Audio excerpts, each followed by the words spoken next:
من الانتصارات الباهرة إلى المواجهات النارية، يستعد النادي الأهلي حاليا لمواجهة فريق مودرن سبورت في الدوري المصري، وتترقب الجماهير وتتساءل هل سيستمر قطار الأهلي في الانتصارات أم سيتعثر أمام مودرن. الماتش من المقرر إقامته يوم الثلاث 16 يوليو في استاد القاهرة الدولي في الساعة 9 مساء، والأهلي بيواصل استعداداته بتدريبات مكثفة علشان يضمن الجاهزية البدنية والتكتيكية الكاملة، خاصة بعد فوزه الأخير على بيراميدز واحتلاله المركز الثاني برصيد 60 نقطة. وخلينا نقول المركز الثاني مؤقتا لحد ما ينتهي بمؤجلاته.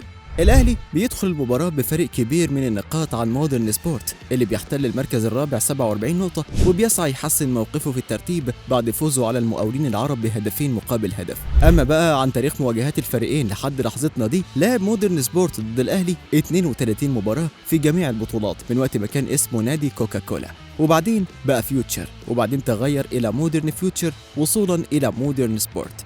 فاز الأهلي في 25 مباراة، وفاز مودرن سبورت في 3 مباريات، وتعادل الفريقين في 4 مباريات، وسجل الأهلي 73 هدف وسجل مودرن سبورت 22 هدف.